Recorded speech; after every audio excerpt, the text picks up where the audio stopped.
हेमंत कुमार जी के पास आता हूं। इनके तुगलकी जो नतीजे हैं ना, या फरमान है या सो कॉल्ड इनके डिसीजंस हैं, उन्होंने हमारा इतना हार्म किया है कि मैं बता नहीं सकता। आपको एग्जांपल देता हूं, फिर आपकी टिप्पणी लूंगा। हेमंत कुमार जी, कोरोना से पहले हमारे बजट के अंदर हमारी सरकारें लगभग प्रति साल 5, 6, 7 लाख करोड़ की बोरोइंग किया करते थे। तो वो बोरोइंग जो थी, इस कंडीशन में हम पेमेंट कर पाते थे कि इतना टैक्स आ जाए, उसमें से इतना परसेंट वापस कर देंगे। और मनमोहन सिंह ने वो शुचिता रखी। शेर के मुंह में आदमी का खून लग गया। अब शेर तो खैर नहीं है मैं, लेकिन एक कहावत है। कोरोना काल में इन्होंने 12 लाख करोड़ का रेवेन्यू था और 20 लाख करोड़ का लोन ले लिया, बोरोइंग कर ली साहब। अब क्या हुआ कि इनको लगा कि यार ये तो बढ़िया साधन है यार, तो और लोन ले लिया जाए। अब हमारी अर्थव्यवस्था तो उस लायक थी नहीं। उसके बाद लगातार 18 लाख करोड़, 18 लाख करोड़, 20 लाख करोड़ के लोन लेते चले गए, और इस साल भी ले लिया, जबकि अभी जरूरत नहीं थी। वापस हमको 6, 7 लाख करोड़ पे चले जाना चाहिए था, जो हमारी औकात है। लेकिन हमारे जो टैक्स कलेक्शन है वो मुश्किल से 23, 24 लाख करोड़ के सेंटर के हैं, और हमारी जो देनदारी है जो इस साल की है वो 12, 13 लाख करोड़ की है। तो फिर शॉर्टफॉल को मीट करने के लिए फिर से 18 लाख करोड़ का लोन ले लिया इस साल भी। अब आप सोचिए कि हमारे 43 to 44 पैसा, 100 पैसे का जो टैक्स सेंटर के पास बचता है वो चला जाता है सर। इन्हें कुछ जरूरत नहीं थी बोरोइंग की, इन्हें करनी भी नहीं चाहिए। लेकिन मैं उस दिन की सोचता हूं जिस दिन कोई इकोनॉमी को एक छोटा सा झटका लगा, और 2, 3 साल, एक बार को झटका लगता तो 5 साल को इकोनॉमी गई अंदर सर, फिर उठती नहीं फिर वो वापस। कोरोना से बाहर आने में 4 साल लग गए हमको सर। आज हम मुश्किल से 2019, 2020 के लेवल पे खड़े हैं, जरा सा ऊपर उससे आके सर, जरा सा उससे ऊपर आके। आप यकीन मानेंगे, जहां 2, 3 साल के झटके लग गए ना, आपको क्रैश हुई इकोनॉमी जरा सी, और आपके टैक्सेशन जो है, कलेक्शन जो है, अगर वो 20, 25, 30% क्रैश हो गए किसी कारण से, लेकिन रीपेमेंट क्रैश नहीं होती, वो और बैलून होती है सर। तो हम ऐसे डेट ट्रैप में आएंगे सर, हम वहां से निकल नहीं पाएंगे। हमारी हालत पाकिस्तान से बदतर होगी कि 25 लाख करोड़ का तो हमारा कुल मिला के टैक्स आएगा सरकार का, और 15, 16 लाख करोड़ की देनदारी हो जाएगी। हमारे पास रोटी खाने को नहीं बचेगा सर। ये हालत कर दी है इस आदमी ने सर पिछले 4 सालों के अंदर, और कोई उसकी बात नहीं करता। सिर्फ एक ट्रिगर पॉइंट मिल जाए दुनिया में कोई एक, जहां इकोनॉमिक क्रैश हो, मैं आपको यकीन से कहता हूं India will be in debt trap, की इंडिया को रोटी खानी मुश्किल हो जाएगी सर। हेमंत कुमार जी। दिनेश जी, ये मोदी जी ने देश को दो तरह से नुकसान पहुंचाया है। एक तो इन्होंने पूरी अर्थव्यवस्था का बड़ा नुकसान किया है, और गैर बराबरी को, आर्थिक गैर बराबरी को इतना अधिक बढ़ाया है कि वो कल्पना से परे है। देश आज सबसे बड़ा कर्जदार है। दूसरी तरफ इन्होंने सामाजिक विभाजन को भी बहुत गहरा गहरा किया है। तो चुनौती दोनों तरफ से इन्होंने पेश कर दी है देश के सामने में। समाज भी जूझ रहा है विभाजन की चुनौतियों से, दूसरी ओर आर्थिक गैर बराबरी।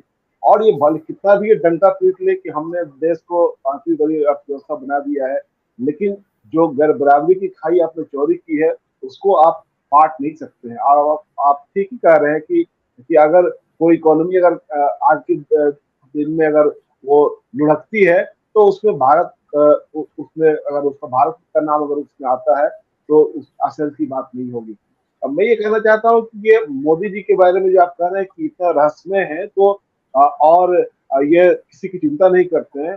10 सालों से पूरा देश देख रहा है कि इन्होंने मीडिया की कोई चिंता नहीं की है कि मीडिया के सामने आना है, मीडिया से डायलॉग करना है, कुछ बातचीत करनी है।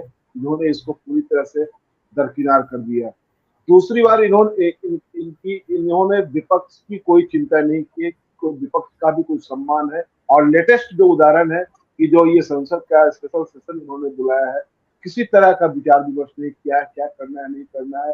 दूसरी ओर जब सोनिया गांधी चिट्ठी लिखती है तो उनका मजाक बनाया जाता है इनके मंत्रियों की, उनके ओर से। तो इनका जो पूरा व्यवहार है वो एक तरह से देश की पूरी तमाम संस्थाओं का सम्मान नहीं करना है, विपक्ष का सम्मान नहीं करना है, और अपनी मर्जी से तमाम अब चाबुक चलाना है देश के ऊपर में, और अपनी मर्जी से सारे निर्णय लेने हैं। उन्होंने क्या कहा था नोटबंदी के समय, 50 दिन हमें दे दीजिए, उस 50 दिन की याद, ये 50 दिन को ये भूल गए और ये सिर्फ देश को बताने के लिए नहीं आया कि नोटबंदी इन्होंने करवाया तो उसका क्या नतीजा देश के सामने में आया, ये उसका जवाब देने के लिए आज तक नहीं आया। तो ये जो कुछ भी करते हैं उसका जवाब देने के लिए खुद नहीं आते हैं, ये दूसरे लोगों को लगा देते हैं और फिर नया कोई नैरेटिव गढ़ते हैं ताकि लोग उससे उछल करके दूसरी चीजों पर जाकर के बहस करना शुरू करें।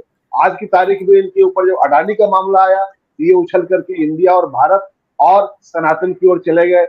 इनकी पूरी आर्मी है सिर्फ इस बात पर बहस करने लगी कि राहुल गांधी ने सावन के महीने में मटन बनाना सीखा और मटन खाया। अरे आप, और पूरी पार्टी इसमें लगी हुई थी, पूरा जो नया शगुफा आया उनका, सर नया शगुफा आया कि शी जिनपिंग भारत नहीं आ रहे हैं और इन्हीं दिनों में राहुल यूरोप चले गए हैं। इनका क्या आपस में क्या रिश्ता है?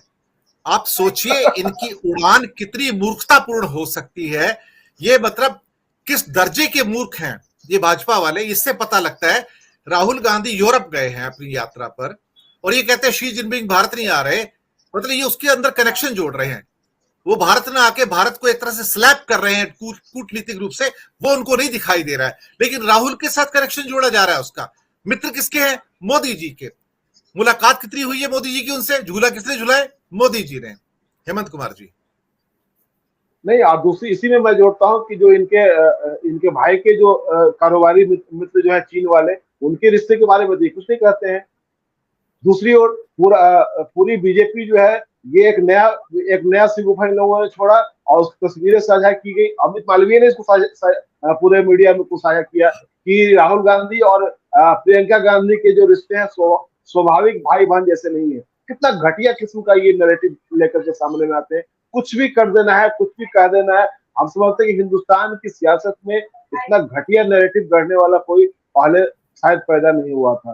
तो ये पूरे देश को एक तरह से समझिए कि वो कहावत को सब लोग जानते हैं कि एक बंदर को जब राजा बना दिया गया था तो करने के लिए उसके पास कुछ था नहीं, वो सिर्फ इस डाल से उस डाल को उछलता था। और जब लोग उसके पास आते थे कि हमारे साथ ये अन्याय हुआ है, तो वो कहते थे देख नहीं रहे हो मैं कितना मेहनत कर रहा हूँ तुम्हारे लिए, दिन भर यहाँ से लेकर वहां तक उछलता रहता हूँ। तो यही हालत इन्होंने बना रखी है पूरे देश की कि ये सब कुछ करते हैं और बताते हैं कि हम 24 घंटे में 18 घंटे काम करते हैं। तो काम यही कर रहे हैं, 18 घंटे वाला काम दुनिया के सामने ये है। तो ये पूरा देश इस बात को समझ रहा है और इनके सामने चुनौती बहुत गंभीर है। और इंडिया गठबंधन जो सामने आया है उसने इनकी हवा निकाल दी है, इनकी नींद पूरी हुई है और इसलिए ये इस तरह के नैरेटिव लेकर के सामने आ रहे हैं। जी दूसरे